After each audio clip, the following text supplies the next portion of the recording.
शेतकरी बंधूंनो राम राम। आता शेतकरी बंधूंनो पावसाला सुरुवात झालेली बघा नेमकीच, आणि पाऊस बी पडायला सुरुवात झालेली। तर काय असतं माहिती का, निसर्गामध्ये अन्न वस्त्र आणि निवारा जसं समजा मानवाला गरज आहे का, तसं प्राण्यांना पण गरज असते। आता हा अनुभव काय आला माहिती का, हे आपण जांभळीचे फाटे हाणून इथं वळणावर ठेवले होते। तर ठेवल्याच्या नंतर इकून एक ढीग ठेवलाय आणि इकून एक ढीग ठेवलाय।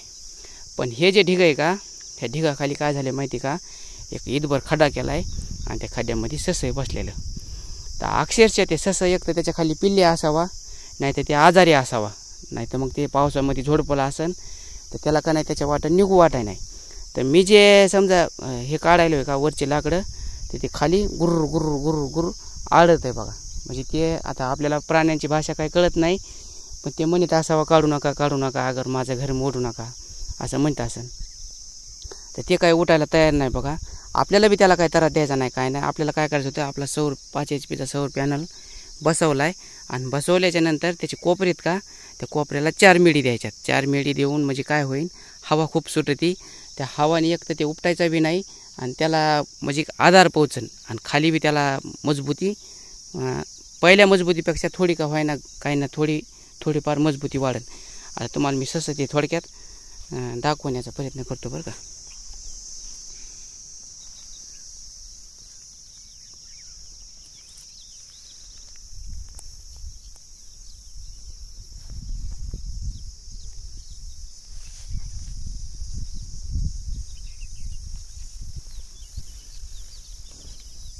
ते बघा ते लाकडाच्या फटीतून, तर ते मला वाटतं बघा बहुतेक ते बसलेलं आहे।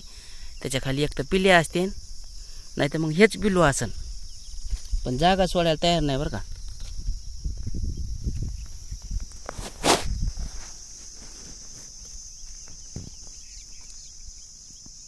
आता दिसायला बघा थोडं म्हणजे इतका मोबाईल आतमध्ये घेतलाय ना,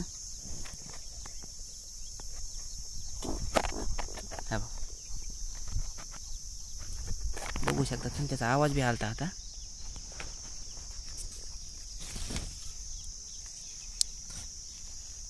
अडचण खूप आहे बघा, सर्कल आहे त्याचं, थोडं तोंड आहे का। शेतकरी बंधूंना ते पिल्लूच आहे, त्याच्याने ते हे व्हाय ना मोठंच असतं का। हे बघा त्याची ते केस दिसतात का, ती पाठ आहे त्याची। तर आपल्याला काय त्याला बिचारायला तारा द्यायचा नाही, काय नाही, पिल्लूच आहे ते। त्याला तिथं गरमी आली असेल तर त्याच्याने ते बसलेले बघा। लाकडामध्ये एवढा मोबाईल भरता आहे नाही, आणि जास्त जर लाकडं समजा उचकिले ते काय होईल, पळून जाईल।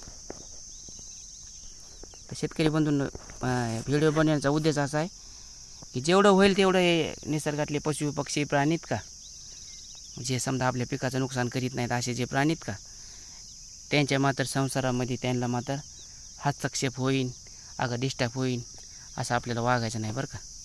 तर शेतकरी बंधूंनो थांबतो आता, धन्यवाद, राम राम।